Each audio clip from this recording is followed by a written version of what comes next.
Okay, here we go already. All of the PSVR2 talking heads telling us you gotta have it. It's just fucking amazing. It's so amazing. And then it's like, well, Sony gave me this, and Sony gave me that, and Sony gave me this.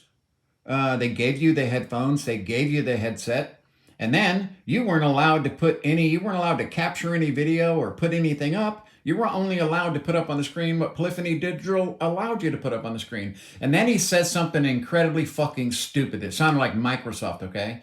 That playing with the controller is just as good as playing on your TV. Excuse me? I would think that it's at least as good as playing on my TV. Wow. Wow. Wow. No, I have already decided, I've already picked out my projector, 3D, 3 laser, 3100 nit, 120-inch screen. It's going to basically go from window to window. It's just going to be fucking awesome. And that is, I'm sorry, but that's just what I want to do. I'm not going to watch movies on a headset. I'm not going to play any other games on that headset. I'm just not interested in wearing that fucking headset for hours. I'm not interested in wearing headphones for hours. I'm not interested in, the extra cost. It's just the juice ain't worth the squeeze.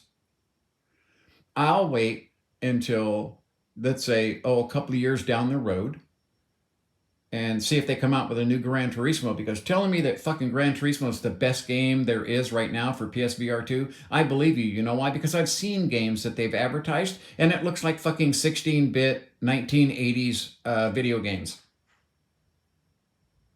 Bad. Really bad. Big, blocky. I mean, it looks like 16-bit, 32-bit, PlayStation 1 titles. I'm sorry. Gran Turismo may look fucking fantastic. Well, I guess the game was designed for VR. And we didn't get the VR game we were supposed to get. What we got was a PlayStation 4 compatible PlayStation 5 game that they down rendered and totally fuck-assed, so that because they couldn't give us enough consoles. So, I mean, as far as I'm concerned, Sony and Polyphony Digital have just dropped the ball at every single stage along the way. And if Gran Turismo is the only game, why would I buy that when I'll have a 120-inch screen, 3100 nits that I can watch 3D movies, I can watch anything that I want on a giant fucking screen and not have something clamped to my goddamn head? Because after an hour, everyone is saying they're fatigued. That's how it was with the old headset. Did they think that it was going to be different with the new headset? Okay. It gets hot here. You're going to be sweaty having this seal across here because they have to make it soft so it doesn't hurt your face, which means it's going to seal in all the sweat. And I'm sorry, Ed.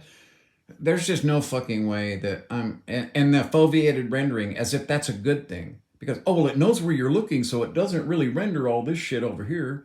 That's not a plus for me. Nothing about glasses, nothing about stigmatism. The only video, the single solitary only fucking video that I've seen that isn't words from Polyphony or Sony telling me how comfortable it is with glasses, the only one I saw was a woman struggling with the unit to try to get this here comfortable on her face because it was pushing her glasses around. And she was trying to struggle and they cut the fucking video off. They cut the video off right when she was struggling because I'm sure she was about to pull it off and take her glasses off. Okay. I think I think it was just a terrible mistake for Sony to come out with this unit before they had enough PlayStation 5s out there. And now they're already talking PlayStation Pros. And it's starting to seem like they're just rat fucking us for money. Oh, well, that's kind of like what they've been doing for the last 10 years, right?